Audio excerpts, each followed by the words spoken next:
Good morning students. अब आज की क्लास में हम एलिजी को अपने कंटिन्यू करेंगे और जैसा कि हमने देखा था कि 3 स्टेंजा हम पढ़ चुके थे और थॉमस ग्रे हैं जो वो ग्रामीण परिवेश की बात कर रहे हैं। एक नेचर का पिक्चर हमारे सामने आ रहा है,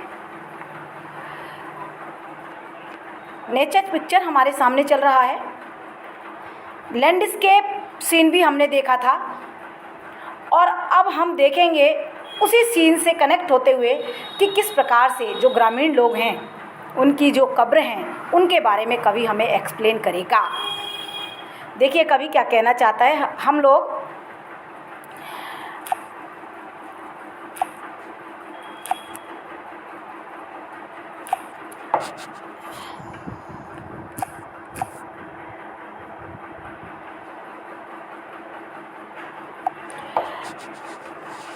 लाइन हमारी स्टार्ट हो रही हैं बीनीथ दोज से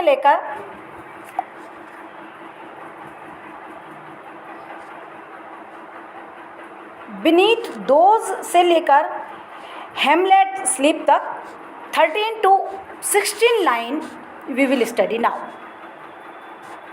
जैसा कि हमें पता है एलिजी से ये लाइनें ली गई हैं और शुरुआत में उसने सेटिंग, कविता की सेटिंग दी थी, जैसा हम देख चुके हैं सब कुछ। ये भी हमें पता पड़ चुका है कि it is evening time. The curfew bell marks the end of the day, हमें ये भी पता चल चुका है कि जो घंटी है वो दिन की समाप्ति का संकेत देने वाली है। द फार्मर्स रिटर्न होम, ये भी हम देख चुके हैं। The cattle also come back, मवेशी भी घर आ गए हैं। इट इज़ परफेक्टली काम, पूर्ण रूप से शांति छा चुकी है। The only sounds heard are those, ध्यान दीजिएगा, सिर्फ और सिर्फ जो आवाज़ें उस समय सुनाई दे रही हैं वातावरण में are those of the buzzing of the beetle, झिंगुरों की आवाज़, कीड़े मकोड़ों की। The tinkling of the cattle bells, मवेशियों के गले की घंटियों की खनखनाहट। And of the moping of the owl, और उल्लू के शिकायत करने की आवाज़, नींद में भरे हुए बोलने की आवाज़। The poet standing in the church yard thinks of poor villagers, अब जो कवि है वो चर्च यार्ड में खड़ा हुआ है ग्रामीण लोगों के बारे में, उनके बारे में सोचते हुए। Who were buried outside the church, जिनको कि चर्च के बाहर जो है वो दफनाया गया है या जिनका अंतिम संस्कार किया गया है। The rich man's grave are inside, देखिए जो धनवान हैं उनकी कब्रें तो अंदर चर्च के बनाई गई हैं। एंड प्रॉपरली केयर्ड फॉर, और उनकी बहुत अच्छे से देखभाल की जाती है। The poet makes a clear contrast, यहाँ पर कवि एक स्पष्ट विरोध प्रकट करता है, विरोधात्मक स्थिति प्रकट करता है between a rich man's grave and a poor man's grave, धनवान आदमियों के कब्र की और गरीब आदमियों के कब्र की।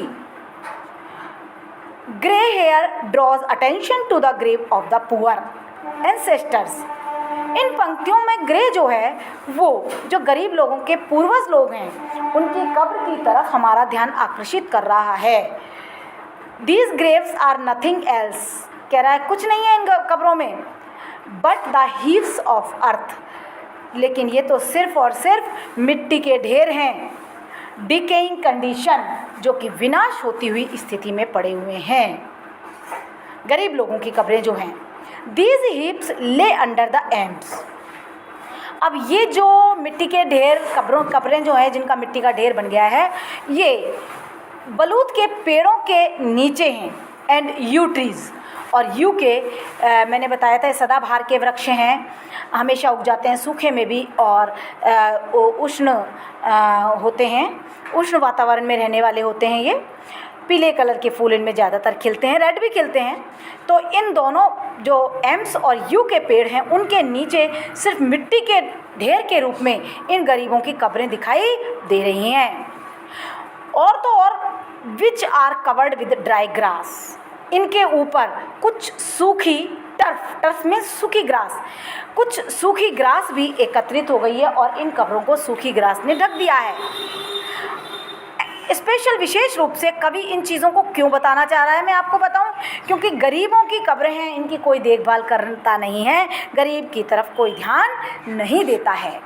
आर अनकेयर्ड, कोई देखभाल करने वाला नहीं है फॉर, इन कब्रों की, and are exposed to heat and rain, और गर्मी में और बारिश में ये उघाड़ी रहती हैं।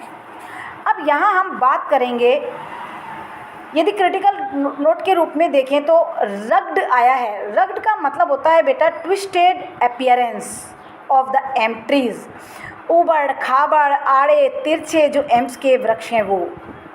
और the yew tree of Gray's time, Gray के समय में जो सदाबहार के पेड़ थे, स्टिल एग्जिस्ट, विशेष बात यह है कि आज भी वो वृक्ष वहाँ पर हैं, in stock possess church, stock possess church में। हमारे सामने एक और चीज़ आई है, मोल्डरिंग हीप। मोल्डरिंग हीप यहाँ पर जो है refers to grave of the poor people, गरीब लोगों की कब्र के लिए ये संकेत करती है। Not kept properly and so decaying, जिनकी की देखभाल अच्छी तरह से की नहीं जाती है और उनको कोई संवारने और सुधारने वाला नहीं है। ये है। अब हम आगे बात करेंगे अगले स्टेंजा की। तो देखिए अगला स्टेंजा जो हमारी 17 to 20 लाइन है वो है द ब्रिजी कॉल से स्टार्ट होकर लोली बैठकर तक। अब हमने देखा कवि जो है वो स्टॉक पॉजिस नामक चर्च में खड़ा हुआ है और he is looking at the Graves of the poor people of the villages, गांव के गरीब लोगों की कब्रों को वो देख रहा है। He says that these graves are not cared for, इनकी परवाह नहीं की जाती, कोई इनका देखभाल करने वाला नहीं है। ये गर्मी में, सर्दी में, बरसात में हमेशा ऐसी ही उघाड़ी पड़ी रहती हैं। They are in a decaying condition, सब विनाश होती स्थिति में पड़ी हुई हैं। The poor ancestors of the villagers are lying in these graves, और बेचारे गरीब लोग जो हैं उनके पूर्वज जो हैं वो इन कब्रों में पड़े हुए हैं। ये हमारा रेफरेंस चल रहा था। इसी को जब हम आगे व्याख्या के रूप में देखेंगे तो देखते हैं द पोइट सेज दैट, कवि कहता है कि the forefathers of the villagers, ग्रामीण लोगों के जो पूर्वज हैं। देखिए हमारे पास दो वर्ड्स आ चुके हैं पूर्वजों के लिए, सेम वर्ड सिमिलर वर्ड्स आ चुके हैं। एक तो फोर फादर्स और ancestors have been lying dead in the graves, वो कब्रों में मृत पड़े हुए हैं। Now they can not be aroused by any sound, देखिए कितनी बड़ी बात है कि इनको, इन मृत लाशों को कोई भी आवाज़, कोई भी सुंदर ध्वनि अपने कब्र में से जिंदा नहीं कर सकती है। वो आवाज़ which is made in the surrounding atmosphere, जो चारों तरफ के वातावरण में गुंजायमान होती है। इसके लिए कवि कुछ हमारे सामने सुंदर ध्वनियों का उदाहरण भी लेता है। फर्स्ट कवि कहता है द ब्रीज इज़ प्लीजेंट, सुबह शाम आपने देखा होगा वातावरण में मंद मंद ठंडी ठंडी पवन जो है वो चलती है और वो आनंददायी होती है। एक चीज़ जो कि फ्रेश एंड फ्रेग्रेंट, सुगंधित होती है, ताज़ा होती है, and seems to be calling nature, और ऐसा लगता है कि जैसे वो संपूर्ण प्रकृति को एंड मैन और इंसान को टू वेक अप, उठाने का कार्य कर रही है, जगाने का कार्य कर रही है। इतनी आनंददायी पवन जो है वो भी इन गरीबों को अपनी कब्र में से नहीं उठा सकती है। But these dead man will not wake up, ये मृत व्यक्ति इस सुगंधित पवन से भी नहीं उठेंगे। सेकेंड साउंड कवि उदाहरण के रूप में लेता है the swallow also can not wake, अबाबिल पक्षी जो है बाय चिपिंग, वो अपनी चहचहाने की आवाज़ से भी, फ्रॉम हर नेस्ट, अपने घोंसले से जब प्रभात काल के समय ये चहचहाता है, which is made of straw and dry, उसका घोंसला जो कि सूखी पत्तियों से बना हुआ होता है, also can not wake them, वो भी इन ग्रामीण पूर्वजों के लोगों की लाश को कब्र में से नहीं जीवित कर सकता है। ये हो गई दूसरी ध्वनि। नाउ आगे की बात करेंगे तो द कॉक, मुर्गा आपने सुना है, cock too can not startle them, ये देखिए मुर्गे की आवाज़ भी इन लोगों को नहीं उठा सकती है। बाय हिज शार्प क्रोइंग, उसके काँव काँव काँव कुकड़ों को करने की आवाज़ के द्वारा, तीखी कुकड़ों को करने की आवाज़ के द्वारा भी ये लोग नहीं उठ सकते हैं। तीन ध्वनियाँ उसने बताई हैं, पवन की ध्वनि, अबाबिल पक्षी की और मुर्गे की आवाज़। ये तीनों ध्वनियाँ सुबह के समय गुंजायमान होती हैं प्रकृति में, लेकिन ये तीनों ही आनंददायी होती हैं, लेकिन ये किसी भी तरीके से मृत व्यक्ति को जीवित नहीं कर सकती हैं। It is to be remembered that, तो ये हमें याद रखना चाहिए दैट। के बाद अब हम नेक्स्ट स्टेंजा की बात करेंगे। नेक्स्ट स्टेंजा जो है वो हमारा शुरू हो रहा है लाइन 29 to 24। ये पंक्तियाँ हैं हमारी फॉर देम नो मोर से स्टार्ट होकर के किस टू शेयर तक जा रही हैं। तो देखिए, मैं आपको एक बात बताना चाहूँगी कि इस पंक्तियों में थॉमस ग्रे जो है वो डिलाइटफुल डोमेस्टिक लाइफ का वर्णन कर रहा है of the dead ancestors of the villagers. जो मृत गांव वाले थे उनके जीवन में जो आनंदपूर्ण घरेलू जीवन उनका व्यतीत होता था, उसके बारे में वो हमें बता रहा है। कवि कहता है फॉर दोज डिसीज्ड एंसेस्टर्स, वो मृत पूर्वज उन लोगों के लिए the kitchens fire wood no more be lighted by their wives. जैसा कि हम जानते हैं ग्रामीण परिवेश में सुबह सुबह किसान जो हैं वो खेती करने के लिए निकल जाते हैं अपने बैल की जोड़ी को लेकर के, और शाम को लौटते हैं तो उनके घर पर तभी चहल पहल होती है। बच्चे भी अपने पापा के लौटने का इंतज़ार करते हैं, पत्नियां अपने पति के लौटने का इंतज़ार करती हैं। तो उस सीन को कवि बता रहा है और कह रहा है कि लेकिन अब चूंकि वो पूर्वज मर चुके हैं, तो कह रहा है उनके लिए अब कोई भी पत्नी जो है वो चूल्हा नहीं जलाएगी, अर्थात उनके घर में अब शाम के समय का उनके लौटने का कोई इंतज़ार नहीं करेगा। They would not get busy any more in preparing simple dishes sweetened by love. प्रेम पूर्वक जो वो भोजन बनाती थी, अब उस साधारण सी डिशेस बनाने में अब किसी तरह का उनका इंटरेस्ट नहीं है उनके लिए, क्योंकि वो पूर्वज मर चुके हैं। अब उनके लिए कोई भोजन तैयार नहीं करेगा। They used to prepare these for their husband, क्योंकि वो अपने पति के लिए जब लौटा करते थे तो खाना बनाया करती थी, नई नई व्यंजन बनाया करती थी। Coming back after the days hard labour, जब वो शाम को दिन भर परिश्रम करके लौटा करते थे इन द फील्ड, खेतों में। Nor would their tiny children babble, ना ही उनके छोटे छोटे बच्चे एक साथ झुंड में भागेंगे लाउडली, जोर जोर से चिल्लाते हुए at the happy site of their returning home, पापा के घर लौटने पर after a whole days absence. दिन भर से पापा जी सारा दिन से जो हैं वो गायब रहे थे, अब शाम को पापा लौटेंगे तो सब एक साथ झुंड बना के अपने पापा के पास जाते हैं, क्योंकि दिन भर तो वो रहते नहीं हैं। पापा को देखते ही वो भागते हैं, जैसा कि अब भी हम बच्चे करते हैं, आप लोग भी अपने घर में करते होंगे ऐसा ही कि पापा 2-3 दिन बाद आते हैं तो पापा पापा पापा चिल्ला के उनके पास जाते हैं।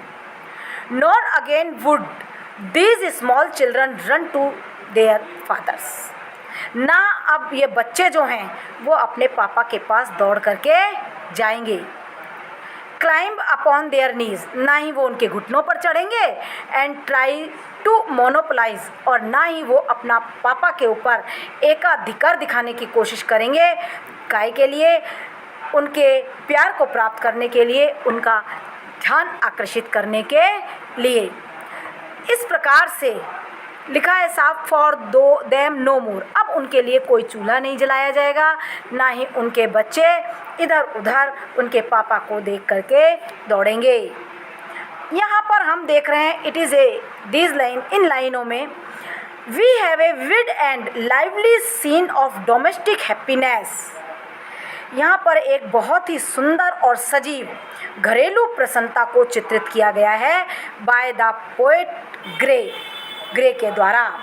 It is because of such description, और इसी विवरण के कारण ऑफ होमली जॉय, उनकी छोटी छोटी सी खुशियाँ, एंड सॉरोज, और दुख का, दैट द पोएम ओज इट ग्रेट पॉपुलरिटी, इस कविता को काफ़ी प्रसिद्धि प्राप्त हुई, क्योंकि इसके अंदर छोटी छोटी सी खुशियाँ और छोटे छोटे से दुखों को बहुत ही सुंदर और सजीव तरीके से ग्रे के द्वारा चित्रित किया गया है।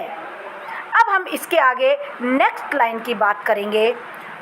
ऑफ्ट डेड से लेकर यानी 25 से 28 तक, ऑफ्ट डेड से लेकर स्टडी स्ट्रोक तक।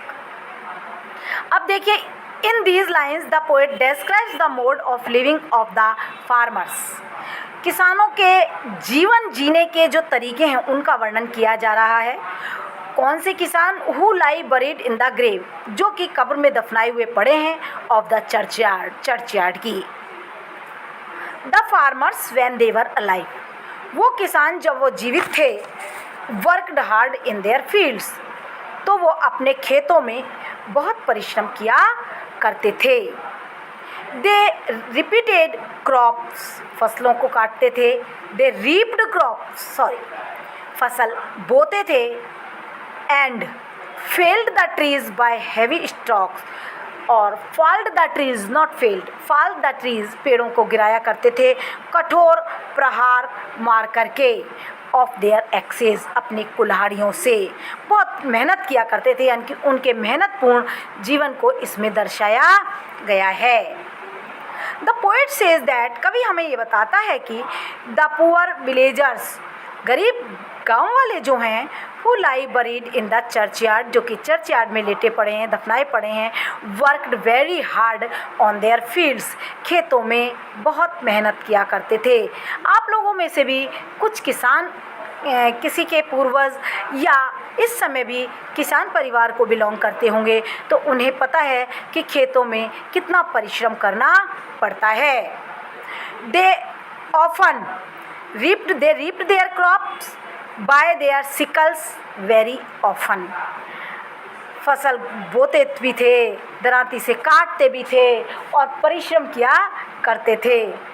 They often प्लोड over the land, धरती को बोया भी करते थे, हल जोता करते थे उसमें। In a very happy and cheerful mood, काफ़ी प्रसन्न चित्त और आनंददायी मन मस्तिष्क के साथ दिल से वो काम किया करते थे। They drove the pair of oxen और हॉर्सेज, घोड़ों की जोड़ी या बैलों की जोड़ी को वो हाँक करके ले जाया करते थे ऑन द फील्ड, खेतों में, टू प्लो इट, खेत में हल चलाने के लिए। And they fold down the trees, और देखिए पेड़ों को गिराया करते थे by the heavy strokes of their axes, कुल्हाड़ियों से तेज प्रहार और चोट मार करके। अब देखिए, हम यहाँ पर एक चीज़ नोट करेंगे क्रिटिकल नोट के रूप में। In spite of their poverty and simple life, गरीबी और साधारण जीवन के बावजूद भी, the farmers were happy and contented, काफ़ी प्रसन्नचित्त और संतुष्टिपूर्ण जीवन जिया करते थे। हाँ, तो कवि इस बात पर कह रहा है, how jocund did they drive their team afield, कितनी खुशी से, बहुत ही आनंद के साथ वो अपने बैलों की जोड़ी को हाँक करके खेतों में खुशी खुशी जाया करते थे। तो ये जो पंक्ति है शोज दैट, ये हमें दिखाती है they were happy in their toil on the fields, कि खेत में भी वो काम करके बड़े प्रसन्न रहा करते थे, बहुत खुश हुआ करते थे। द पोएट हैज़ दस डिस्क्राइब्ड देयर डोमेस्टिक हैप्पीनेस, इस प्रकार से कवि ने उनके घरेलू खुशी, ग्रामीण पूर्वजों के घरेलू खुशी और उनके दुख का वर्णन किया है। And their happy life in the field also, और खेतों में भी जो उनका प्रसन्न चित्त जीवन उन्होंने व्यतीत किया है, उनका वर्णन कवि यहाँ पर कर रहा है।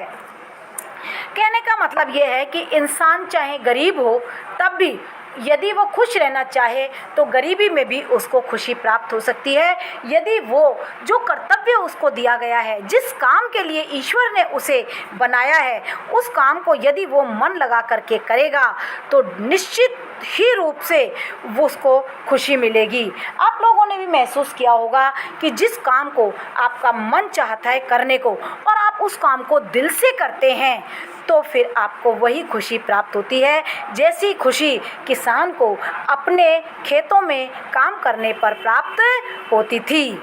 इस प्रकार से ग्रे ने बड़े ही सुंदर और ढंग से, बड़े ही सुंदर तरीके से ग्रामीण पूर्वजों के डोमेस्टिक लाइफ का इस 8 पंक्तियों में वर्णन किया है।